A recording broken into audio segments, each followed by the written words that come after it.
39 అంటే సంతానం, 49 అంటే సంతోషం. 39 ఆంధ్రప్రదేశ్ తెలంగాణ. తెలంగాణ రాజకీయాల్లో ఒక అంశం కొద్ది కాలం నుండి చర్చనీయాంశంగా మారింది. 2023 ఎన్నికల్లో బీఆర్ఎస్ టికెట్పై గెలిచి ఆ తర్వాత రేవంత్ రెడ్డి సమక్షంలో 10 మంది ఎమ్మెల్యేలు హస్తం గూటికి మారిపోయారు. అయితే వీరి పరిస్థితి ప్రస్తుతం ముందు నొయ్యి వెనక గొయ్యిలా మారిందట.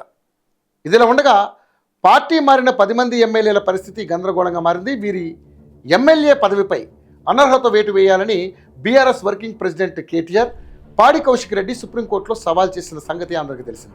ఇప్పటికే 3 పర్యాయాలు ఇరు వర్గాల వాదన ప్రతివాదనలు విన్న సుప్రీం ధర్మాసనం తొందరగా ఫిరాయింపు ఎమ్మెల్యేలపై అసెంబ్లీ స్పీకర్ ఒక నిర్ణయం తీసుకోవాలని ముట్టికాయలు వేసింది. ఒకవేళ సుప్రీంకోర్టు తీర్పు బీఆర్ఎస్కు అనుకూలంగా వస్తే తెలంగాణలో 10 నియోజకవర్గాల్లో ఉప ఎన్నికలు తప్పవని 10 మంది ఎమ్మెల్యేలు భావిస్తున్నారు. ఒకవైపు కాంగ్రెస్లో ఎవరూ పట్టించుకునే నాదుడే లేక ఇబ్బంది పడుతున్న వీరు ఎక్కడి నుండి వచ్చామో మళ్ళీ అక్కడికే వెళ్లాలని ఇటీవల 10 మంది ఎమ్మెల్యేలు ఒకరికి తెలియకుండా ఒకరు కేటీఆర్ను సంప్రదించాలని తెలుస్తోంది. కానీ వారిని తిరిగి పార్టీలోకి తీసుకోవడానికి కేటీఆర్ ససేమీరా అన్నారని గులాబీ పార్టీ వర్గాల్లో ఆసక్తికర చర్చ జరుగుతోంది. మాస్టర్ మైండ్స్ కామర్స్ చదవాలనుకునే 10th ఇంటర్ విద్యార్థుల తొలి ఎంపిక. ఇదిలా ఉంటే ఉప ఎన్నికలు వచ్చినా కొందరు అక్కడ మళ్ళీ గెలిచేదిలా, ఒకవేళ మేము విజయం సాధించలేకపోతే మా రాజకీయ భవిష్యత్తు ఏంటి అని మదన పడుతున్నారట.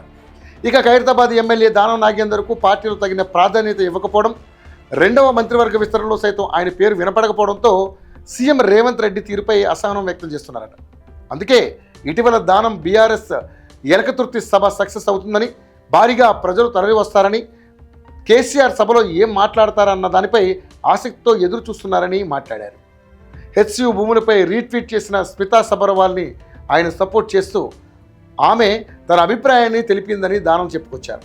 ఇక దానం చేసిన వ్యాఖ్యలు పార్టీలో చర్చనీయాంశమయ్యాయి. ప్రస్తుతం దానం వ్యవహరిస్తున్న తీరు చూస్తుంటే సరైన సమయం చూసుకుని కారెక్కుతారని రాజకీయ విశ్లేషణలు వినపడుతున్నాయి. కాంగ్రెస్లో చేరిన 10 మంది ఎమ్మెల్యేల పరిస్థితి రెంటికి చెడ్డ రేవడిలా మారింది. గద్వాల ఎమ్మెల్యే బండ్ల కృష్ణమోహన్ రెడ్డి, పటాన్చెరు ఎమ్మెల్యే గూడి మహిపాల్ రెడ్డితో పాటు మిగతా ఎమ్మెల్యేలు కాంగ్రెస్ పార్టీలో ఇమడలేక బయటకు రాలేక తెగ ఇబ్బంది పడుతున్నారట. మరోవైపు ఎమ్మెల్యేల అనర్హత అంశంపై సుప్రీంకోర్టు తీర్పు ఎలా ఉండబోతుంది అన్న భయం వీరికి కంటి మీద కురుకు లేకుండా చేస్తుందని సోషల్ మీడియాలో వార్తలు వినపడుతున్నాయి. ఇదిలా ఉండగా ఉప ఎన్నికలు వస్తే ఎలా విజయం సాధించాలన్న దానిపై కాంగ్రెస్, బీఆర్ఎస్, బీజేపీలు ఇప్పటికే తమ రాజకీయ వ్యూహాలకు పదును పెట్టడం ప్రారంభించాయి. ఇటీవల బీఆర్ఎస్ నేతలు ఈ అంశాన్ని చాలా సీరియస్గా తీసుకున్నారని తెలుస్తోంది. ఉప ఎన్నికలు వస్తే అదే అదునుగా మళ్ళీ తెలంగాణలో తమ సత్తా చాటాలని పార్టీ శ్రేణుల్ని అలర్ట్ చేసిందని పార్టీ వర్గాల్లో చర్చ జరుగుతోంది. మాస్టర్ మైండ్స్ కామర్స్ చదవాలనుకునే 10th ఇంటర్ విద్యార్థుల తొలి ఎంపిక.